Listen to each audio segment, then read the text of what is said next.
ओम नमस्ते जी। कैसे हैं आप सब? मैं प्रकाश स्वागत करता हूं आप सभी का हमारे चैनल ब्रह्मचर्य जीवन पर। मित्रों, आज अपने ब्रह्मचर्य संदेश स्वाध्याय अभियान का भाग 15 है। और पिछले वीडियो में जो आपने देखा, ब्रह्मचर्य का नाश हस्तमैथुन करने से शरीर पर और मानसिक क्या परिणाम मिलते हैं, उसके क्या रिजल्ट मिलता है। और आज उसी चैप्टर को थोड़ा आगे बढ़ाएंगे। आत्मिक परिणाम है और उसके बाद में इस चीज की चिकित्सा क्या हो सकती है, क्या कैसे ठीक हो सकता है, उसमें अपन विस्तार से बात करेंगे। फिर से बता देना चाहता हूँ, जिन भैया के पास से ब्रह्मचर्य संदेश पुस्तक हो वे पुस्तक का जरूर देखकर पढ़े, और जिनके पास पुस्तक ना हो वे डिस्क्रिप्शन में दिए हुए नंबर पर आप व्हाट्सएप मैसेज डाल दीजिए, हम आपको उसकी पीडीएफ अवेलेबल करवा देंगे। चलिए आज का वीडियो शुरू करते हैं। तो इसके आत्मिक परिणाम आत्मा पर कैसे असर हो सकता है। गंदे विचारों को, पेज नंबर है मित्रों 117। आत्मिक परिणाम। गंदे विचारों को अपने अंदर जगह देने से मनुष्य के आत्मा को मानो घुन लग जाता है। अंतरात्मा जो उन्मार्ग होते हुए व्यक्ति को भटकने से बचाने के लिए दैवीय वाणी का काम कर सकता था, वह मर जाता है। डॉक्टर स्टॉल ने अपनी पुस्तक what a young boy ought to know, इसी भाव को बड़े सुंदर शब्दों में यो रखा है। हम में से बहुतों के अंतरात्मा की आवाज बहरे कानों पर पड़ती है, वे उसकी चेतावनी से मुंह फेर लेते हैं। अंत में समय आता है जबकि आत्मा की आवाज उन्हें सुनाई ही नहीं पड़ती। यह घटना वैसी ही है जैसे कोई 5 बजे प्रातः काल उठने के लिए घड़ी की सुई ठीक रखे। पहले दिन प्रातः काल वह चौंका देगी, और यदि वह ठीक उसी समय उठकर कपड़े पहनना शुरू कर दे तो प्रतिदिन प्रातः काल जब घंटी बजेगी वह उठ खड़ा होगा।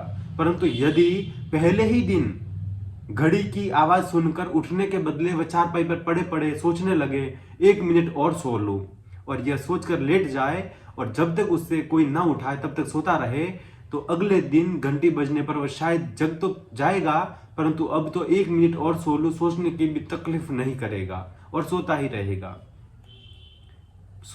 आप समझ पा रहे मित्रों? शुरू शुरू में जो कहते हैं, भी व्यक्ति खुद गलत आदतों में फंसता जाएगा और उस आदत से निकलना खुद चाहेगा नहीं, तो अपने आत्मा की आवाज हर एक के भीतर से आती है, ये गलत है, ये सही है, इसको नहीं करना चाहिए, इसको करना चाहिए, मगर कौन सुनता है।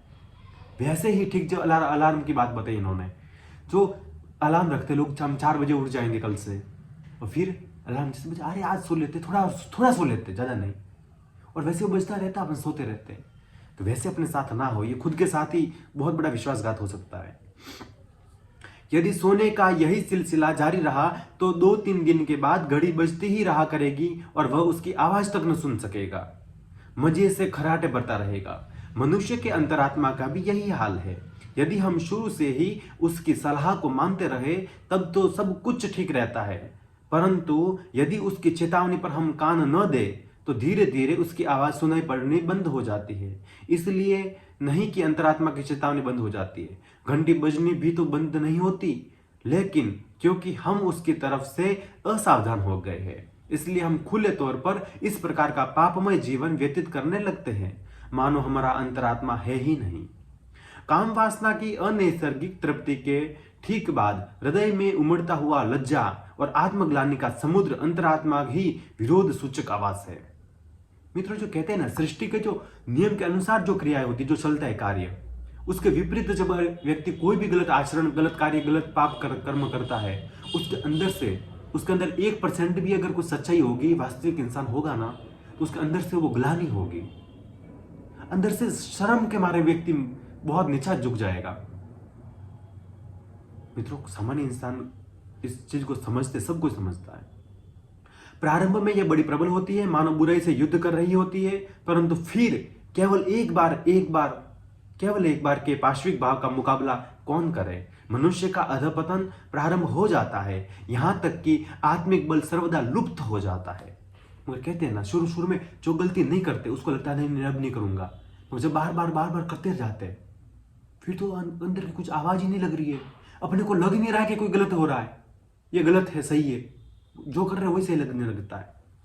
फिर वह परवाह नहीं करता। उस समय वह जो जो कुछ कर बैठता है उसके सामने हस्तमैथुन भी साधारण सी बात जान पड़ती है। आत्मा सर्वथा सो जाता है, उसका जीवन वासनामय हो जाता है। ऊंचा उठने की खरी खरी भावनाएं सब कुचल दी जाती है। जिंदगी एक परेशानी की चीज बन जाती है। ऐसे ही क्षणों में वे घृणित पाप हो जाते हैं जिनकी बदबू से अदालतें भरी रहती है। मित्रों, कहते हैं ना, वही व्यक्ति कितना व्यभिचार हो सकता है, कितना दुष्ट हो सकता है, और आजकल कोई छुपता नहीं है। आज इसी काम वासना के कारण कितने कोर्ट में कितने हजारों लाखों केसेस चल रहे हैं। क्या समझेंगे? बिना कंट्रोल खोने से, अपनी आत्मा की आवाज ना सुनने से, अपने जीवन को संयमित न बनाने से वो सब हो रहा है। जीवन के बोझ को अपने कंधों पर उठाए कुछ चेष्टाओं का वह दास लज्जा और धर्म को ताक में रख उस दिन की घड़ियां गिनने लगता है जिस दिन पृथ्वी उसके बोझ से हल्की हो जाएगी।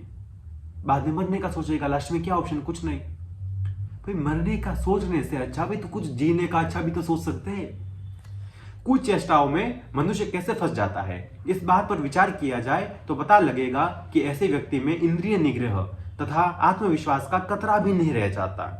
आदत की बेड़ियों से बंधकर वह उन्हीं का गुलाम हो जाता है। जिस मनुष्य की इच्छा शक्ति प्रबल होती है उसके मुख से केवल एक बार, बस 1 मिनट के लिए, आखिरी बार ये शब्द निकलते ही नहीं। जिसके हृदय में ये शब्द उठते हैं उसे समझ रखना चाहिए कि केवल एक बार कई बार दोहराया जाएगा, बस 1 मिनट कई घंटों के लिए होगा और आखिरी बार पतन की पहली बार होगी। आदत एक पिशाचिनी है जो मनुष्य की संतान को मार्ग भ्रष्ट करने के लिए इन प्रलोभनों की रचना किया करती है। कुछ चेष्टाओं में पड़ा हुआ व्यक्ति अपने आत्मा की आवाज की परवाह न करता हुआ अपने पैरों पर अपने आप कुल्हाड़ी मार लेता है। इसीलिए उसकी इच्छा शक्ति सूत के धागे की तरह जरा सा बोझ पड़ने पर तुरंत टूट जाती है। उसमें कुछ बल नहीं रहता। आत्मिक पतन की यह चरम सीमा है। मित्रों, आत्मा का पतन कैसे होता है? वास्तविक बात है, हर एक इंसान के भीतर से एक संकेत मिलता है, एक देवी कृपा होती है। कहते हैं आत्मा में ही परमात्मा का निवास होता है। अपने को भगवान कहीं बाहर जाकर के नहीं मिलने वाले, वो हर एक भीतर बैठे हुए। उनकी आवाज को दबा दिया जाता है और धीरे धीरे कुचल दिया जाता है और व्यक्ति पिशाच बन जाता है, खुद ही राक्षस बन जाता है। फिर कहां से आवाज सुनाई देगी, कहां से अपना भला होगा? अब आगे मित्रों अगला चैप्टर अपना है, इसी में पेज नंबर 120। इसकी चिकित्सा क्या हो सकती है, क्या क्या हो सकती है, इस पर विषय विस्तार से बात करते हैं। ब्रह्मचर्य पूर्वक शुद्ध तथा पवित्र व्यतीत करने के विषय में विस्तार पूर्वक अगले एक अध्याय में लिखा जाएगा। यहाँ पर आत्म व्यभिचार से होने वाले भौतिक तथा मानसिक दुष्परिणामों से बचने के उपायों पर ही हमें संक्षिप्त विवेचन करना है। सबसे पहली बात यह है कि कुचेष्टा के कारण को समझ लेने में उसकी चिकित्सा स्वयं आ जाती है। व्यक्ति जब खुद समझ जाता है ना, मैं गलत कर रहा हूं, ये मान लेता है, वहीं से उसकी चिकित्सा प्रारंभ हो जाती है। कारण को हटा दो, कार्य स्वयं हट जाएगा। मेरे जीवन में मैंने कुछ गलती की है, उसका कारण क्या है, मैंने किस कारण से किया, उस कारण को हटाएंगे, ऑटोमेटिक हट जाएगा। गलत आदतों में फंस गए हैं, कोई व्यक्ति पोर्न वीडियो देख रहा है, अश्लील वीडियो देख रहा है, कोई अश्लील बातें कर रहे हैं, कोई अश्लील उस माहौल में रह रहे हैं, उस चीज को माइंड से हटा दीजिए, उस चीज को अपने नेत्रों से हटा दीजिए, सब हट गया। इस संबंध में सबके लिए किन्हीं निश्चित बंधे हुए नियमों का उल्लेख नहीं किया जा सकता। प्रत्येक व्यक्ति की अपनी अपनी कठिनाई होती है, सबके अपने अपने सवाल होते हैं। प्रत्येक व्यक्ति की अवस्था देखकर उसकी शिकायतों के कारणों पर विचार करके उन कारणों को दूर करना चाहिए। यहाँ पर सर्वसाधारण के लिए उपयोगी केवल सामान्य निर्देश ही दिए जा सकते हैं। सब अलग अलग समस्याएं हो सकती है, सबके कारण अलग अलग हो सकते हैं, सबका समाधान भी अलग अलग हो सकता है, मगर फिर भी संक्षिप्त में सामान्य निर्देश यहाँ पे बताए जाएंगे इस पुस्तक के माध्यम से, आप भी सुनिए। कुचेष्टा के भौतिक कारणों से उत्पन्न होने वाले उपद्रव विशेष दुख पहुंचाते हैं, और जब वे उपद्रव बढ़ जाते हैं तब यह ख्याल आता है कि यदि माता पिता, गुरु, संबंधी सावधान रहते तो इन दुखों से बचा जा सकता था। यदि बालकों को प्रारंभ में ही इन विषयों से जानबूझकर अनभिज्ञ रखने का प्रयत्न माता पिता की ओर से न होता तो शायद उनकी जीवन नौका बच जाती। जैसा इन पृष्ठों में जगह जगह लिखा जा चुका है, माता पिता ही दुर्भाग्यवश अपनी संतान के सर्वनाश के कारण बनते हैं। उन्हें मालूम होना चाहिए था कि अविवाहित जीवन की कठिनाइयां विवाहित जीवन से किसी प्रकार कम नहीं है। उन्हें अपने विद्यार्थी जीवन के व्यक्तिगत अनुभवों से ज्ञात होना चाहिए था कि उनका बालक भी इन बातों से किसी प्रकार अनभिज्ञ न रह सकेगा। माता पिता को पता होना चाहिए कि अपन ना समझाएंगे। कहते हैं ना, आप सही दिशा में नहीं ले जा पाओगे अपने बालकों को, अपने बच्चों को, तो ये समाज, ये गंदे मित्र उनके गलत दिशा में ऑटोमेटिक ले जाएंगे और बच्चा उसी में खुश रहने लग जाएगा। फिर वहां से निकालना मुश्किल हो जाएगा। उसे मालूम तो सभी कुछ हो जाएगा। हाँ, इन रहस्यों को माता पिता तथा गुरुओं से न जानकर वह अपने साथियों के अश्लील तथा गंदे मखौलों से और अपने माता पिता के नौकर चाकरों के की गप्पों से सीख जाएगा। फिर लड़का जिस रास्ते पर चल पड़ेगा उसकी जिम्मेदारी, अरे माता पिताओं, तुम्हें छोड़कर किस पर होगी। याद रखो, परमात्मा के दरबार में तुम अपनी संतान की हत्या करने का अभियोग चलेगा। इसमें संदेह नहीं है कि माता पिता के पाप संतान को भोगने पड़ते हैं, परंतु इसमें भी संदेह नहीं है कि अनेक मूर्ख माता पिता इस दर्द को दिल में लेकर ही मरते हैं कि उन्हीं की असावधानी से उनकी संतान का सत्यानाश हो गया और उनकी आंखें तब खुली हुई जब मामला उनके काबू से निकल गया और वे हाथ मलते रह गए। मित्रों, बार बार कहते हैं ना, बहुत अच्छे लोग हैं, बहुत अच्छा है, सब कुछ अच्छा व्यवहार, सर बहुत अच्छा चल रहा है, बच्चों का ध्यान रखना ही भूल गए। जीवन जिसके लिए कमा रहे, जिसके लिए करना चाहिए था, वही रह गया है। बाकी सब कुछ हो गया, बंगला हो गया, गाड़ियां हो गई, नौकर चाकर, सब कुछ एवन हो गया, बट यही अमूल्य जो रत्न है वही किचड़ में चला गया। अब क्या हो जाएगा। उस समय में भगवान भी माफ नहीं कर पाते और इंसान खुद के अंदर से मैं हमारी गलती थी, हम अच्छा संस्कार ना दे पाए। इस समय हिंदी तथा अंग्रेजी में अनेक पुस्तकें निकल चुकी है जिनके आधार पर माता पिता अपने संतान के सम्मुख इन बातों को अच्छी तरह रख सकते हैं। माता पिता तथा अध्यापकों को इस तरफ विशेष ध्यान देना चाहिए। हमारे समाज में इस विषय पर बाहर की चुप्पी का जो दूषित वातावरण बना हुआ है, उसके अंदर अंदर कुचेष्टाओं की भयंकर आग सुलग रही है जिसे बुझाना कठिन जान पड़ता है। जब माता पिता, गुरुजन, अपने वरिष्ठ जिनको बड़े मानते अपन, वो चुप होंगे, अच्छी बात नहीं बताएंगे और बाहर 19 चीजों की भरमार है। अब कहते हैं ना, जैसे मैंने कई बार गांव शहरों में हर जगह पर देखा हुआ मित्रों, बच्चे थोड़े से सयाने हो जाए, 15-16 साल का बच्चा होना शुरू हो जाए, लड़की 15-16 साल की होना शुरू हो जाए, फिर उनके लड़का उनके साथियों के साथ, लड़की उनके सहेलियों के साथ, मित्रों घर पर रहने का मूड, इच्छा नहीं होती लोगों की। क्यों? क्योंकि अंदर उनके जो आग जल रही है, उस आग को, उस ज्वाला को समझने का कहीं तो रास्ता मिले। उस ऊर्जा को क्या करना है, उस वो ऊर्जा कैसे परिवर्तन हो सकती है, कैसे निकल सकती है, कैसे सेव हो सकती है, उसका पता तो हो ना। अब ऐसे तो पता होगा नहीं। और बाहर मित्रों ऐसे खुली बात, बच्चे आजकल के बात करते हुए, अरे 4 दिन तक मास्टरबेशन नहीं किया तो फिर तुझे नींद कैसे आ गई। मित्रों इतनी मानसिक स्थिति से इतने गिर चुके लोग आजकल, क्या बताएंगे। ये आदतें ऐसी है जो यदि एक बार जड़ पकड़ गई तो इनका उखाड़ना कठिन हो जाता है। फिर भी किसी बुरे काम से जब भी पीछे कदम हटा लिया जाए तभी अच्छा है। जब पता चल जाए बुरा है, लग रहा है मुश्किल है, नामुमकिन है, जब पता चल गया तभी हटा देना, फुल स्टॉप। केवल थोड़ा धीरे नहीं, फुल स्टॉप कर देना है। जिससे बुरी आदत पड़ गई है उसे निम्नलिखित नियमों से अपने जीवन को नियंत्रित कर लेना चाहिए। सबसे पहले नियम क्या करना चाहिए? भोजन शुद्ध तथा सात्विक हो। एक नियम का विशेष ध्यान रखिएगा मित्रों।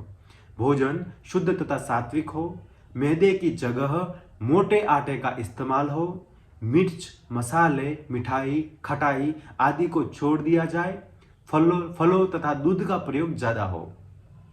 खान पान में ऐसे ध्यान रखना।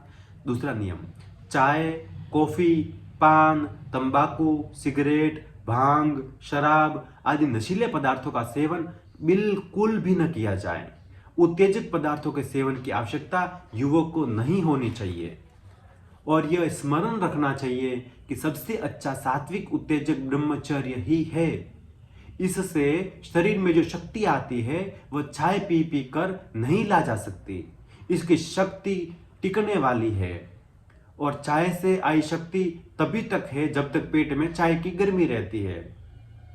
तीसरा नियम, जननेंद्रिय को परब्रह्म की, जननेंद्रिय इसको लिंग पेनिस कहते हैं, जननेंद्रिय को परब्रह्म की उत्पादक शक्ति का छिन्न मात्र समझना चाहिए। उसकी तरफ ध्यान जाते ही देवीय भाव का उदय होना चाहिए। मित्रों कहते हैं ना, अपने उसमें बार बार बैठे हुए लोग मोबाइल नहीं पूछ, कुछ गलत नहीं कर रहे, कुछ नहीं कर रहे, फिर भी लिंग में तनाव आ रहा है, फिर भी लोगों को ऐसा अश्लीलता भरे विचार अंदर से खा जा रहे हैं। मित्रों उसके प्रति गलत विचार बिल्कुल भी ना आने चाहिए। भगवान का वो कहते हैं ना भाई, शरीर में दूसरे अंग है, वैसे ही वो उत्पादक अंग है, उससे और नए नए अपने जैसे शरीर रचे जा सकते हैं, गढ़े जा सकते हैं।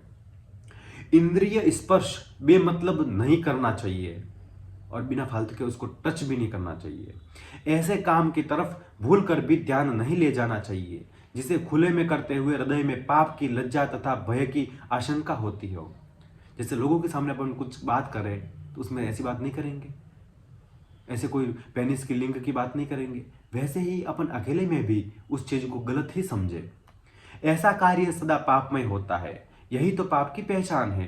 बालक के हृदय में इस भाव को गढ़ा देना चाहिए कि वह ऐसी बात को अनुचित समझे जिसे वह अपने माता या पिता को बतला न सके, जो अपने माता पिता के अच्छे लोगों के सामने अपन ना कर सके, उस बातों को किसी के साथ भी नहीं करनी चाहिए। चौथा नियम, जननेंद्रिय के अगले हिस्से को धीरे से ऊपरली त्वचा चमड़ी पीछे हटाकर शुद्ध भाव से प्रतिदिन धोना एक धार्मिक कृत्य के तौर से करना चाहिए। अब मित्रों मैंने कई बार ये वीडियो में भी कहा है, जब जो भी ब्रह्मचारी है ब्रह्मचर्य का पालन कर रहे हैं, अब सामान्यतः व्यक्ति का हाथ जाएगा कहीं पर भी, अब मुझे यहाँ पर कुछ खुजली आ रही है मेरा हाथ जाएगा, मुझे यहाँ पर खुजली आ रही है मेरा हाथ जाएगा। वैसे ही लिंग के आसपास भी व्यक्ति जब उसकी सफाई नहीं रहेगी तो उसमें खुजली शुरू होगी और खुजली शुरू होने से व्यक्ति का ध्यान उस तरफ जाएगा और वहां से भी ब्रह्मचर्य नाश की बहुत ज्यादा आशंका बढ़ सकती है। तो उसमें भी सावधानी रखें, पूरे शरीर का सफाई रखें। वैसे ही लिंग की भी जो ऊपर की जो मुंडाग्र चर्म कहते हैं उसको, चमड़ी को हटा करके पूरे शुद्ध पानी से उस पर ना साबुन वगैरह कोई दूसरे केमिकल यूज ना करें, शुद्ध पानी से उसका सफाई करें। इस समय और उस समय क्या ध्यान रखना चाहिए, विशेष ध्यान, इस समय हृदय में परमात्मा की मातृशक्ति का ध्यान रखना चाहिए। यह सफाई ठीक ऐसे ही करनी चाहिए जैसे कान, नाक आदि की सफाई करते हैं। हाँ, यदि ऊपरली त्वचा बहुत तंग हो या बहुत लंबी हो तो डॉक्टर से सलाह करके उसे कटवा डालना चाहिए। अब इसमें भी कहते हैं जिन लोगों के चमड़ी बहुत ज़्यादा टाइट हो, ऊपर की चमड़ी, या फिर ज़्यादा ही बड़ी हो, तो उसको भी डॉक्टर, अच्छे डॉक्टर की सलाह लेकर के उसकी हल्की सर्जरी होती है, वो कटवा सकते हैं अगर चाहे तो। बाकी कोई प्रॉब्लम वाली बात नहीं है। यदि ठीक सफाई न कर सकने के कारण इस त्वचा के नीचे शीर्ष मुंड पर जख्म से हो जाए, सूजन या खाज होने लगे तो डरना नहीं चाहिए। जिसने अपने को दूषित नहीं किया उसे बीमारी ऐसे ही नहीं चिपकती। छोटे बालक जिन्होंने समाचार पत्रों के इश्तिहारों से सुजाक आदि भयंकर रोगों का नाम पढ़ लिया होता है, जरा सी खुजली से डर जाते हैं। इसलिए इस अंग की सफाई जरूरी है। यदि कभी साफ न रहने से उसमें जलन सी होने लगे तो निम्न औषध का प्रयोग करना चाहिए, शिकायत शीघ्र दूर हो जाएगी। अगर उसमें जलन होने लगे, ऐसी समस्या, नुकसान नहीं है फिर भी कुछ लगे, तो उसमें क्या ध्यान रखना है? दवाई का कौन सा? अंग्रेजी दवा, डस्टिंग पाउडर का उपयोग करना अथवा धोकर बोरिक ऑइंटमेंट लगाना। बोरिक ऑइंटमेंट किसी भी डॉक्टर से मिल सकती है। और देशी दवा अपन घर पर क्या कर सकते हैं? त्रिफला के पानी से अंग को धोकर त्रिफला की मरहम बनाकर लगाना। यह मरहम त्रिफला को जलाकर उसकी राख को वेजलिन में मिलाने से आसानी से बन जाती है। उक्त 4 बातों के साथ दैनिक चर्या को भी नियमित रखना चाहिए। मित्रों, इन नियम का ध्यान रखेंगे अपन, ऐसे ऐसे क्या करना है, जनेंद्र कैसे साफ रखना है, कैसे सावधानी रखनी है, कैसे खान पान रखना है, उनके साथ साथ अपनी दैनिक जो दिनचर्या होती है उसमें क्या ध्यान रखना है। इसका महत्व जितना हमारे पूर्वजों ने समझा था उतना आजकल नहीं समझा जाता। जल्दी उठना बहुत आवश्यक है। ब्रह्मचारी के लिए ऐसा नहीं कोई जो लोग साधक है, जो लोग सन्यासी है वही उठेंगे। ब्रह्मचर्य के लिए भी जल्दी उठना, विद्यार्थी के लिए भी जल्दी उठना, व्यापारी नौकरी वालों के लिए भी जल्दी उठने का नियम होना चाहिए। जल्दी उठना, रात को जल्दी सोना, सोते हुए मुंह न ढकना, शौच नियमित रूप से जाना, पेट साफ रखना, दातुन करना, व्यायाम, प्राणायाम, स्नान तथा संध्या आदि बातें साधारण मालूम पड़ती है, परंतु ब्रह्मचर्य रक्षा पर इनका कम असर नहीं पड़ता। मित्रों, आजकल जो माहौल बन गया उसमें बहुत सारे ऐसे गुरुकुल चलते हैं। उन गुरुकुलों में जाकर के व्यक्ति कहते हैं दिनचर्या सुधारते हैं। अब गुरुकुल में क्या होता है, अब जो लोग आसपास का अपना वातावरण है, अपना घर की भी कंडीशन सही, आपका जा सकते गुरुकुल जाकर कर लेंगे, मगर जो गुरुकुल नहीं जा सकते अपने घर को ही गुरुकुल बना सकते हैं। कैसे? अपनी दिनचर्या इस नियम से हो जाए, समय पर सोना है, निर्धारित समय पर उठना है, भोजन कैसा करना है, सात्विक करना है, किस समय क्या क्या खाना है, निश्चित हो गया, बन गया गुरुकुल।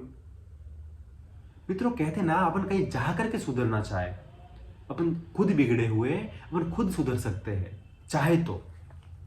ब्रह्मचर्य साधना के लिए बाह्य साधन भी अपेक्षित है, परंतु इन साधनों के अतिरिक्त आभ्यंतर साधनों की भी आवश्यकता है। इस बात को कभी न भूलना चाहिए कि कुचेष्टा, चाहे वह अपनी इच्छा के कितनी ही विरुद्ध क्यों ना हो, अपनी इच्छा के बिना नहीं हो सकती। कहते हैं मैं चाहता नहीं था ऐसा हो, मगर हो गया। गलत आदतें, गलत काम, गलत कुकृत्य अपनी इच्छा स्वीकृति के बिना कभी नहीं हो सकते हैं। कोई किसी की हिम्मत भी नहीं है मित्रों, कोई अपने को गलत बात समझा सके, बता भी सके। अपना इच्छा है, अपन चाहे, अपन गुल मिल रहे, तब जाकर के सब कुछ बर्बाद होता है। शरीर तो मन की इच्छा का ही पालन करता है। कुचेष्टा में प्रवृत्त व्यक्ति की इच्छा के ही दो टुकड़े हो चुके होते हैं, उसकी इच्छा एक नहीं रहती। इसलिए किसी भी बुरी लत को दूर करने के लिए और खासकर कुचेष्टा को हटाने के लिए इच्छा शक्ति का दृढ़ करना जरूरी है। अपनी इच्छा को एक अविभक्त बनाओ, उसे सशक्त बनाओ।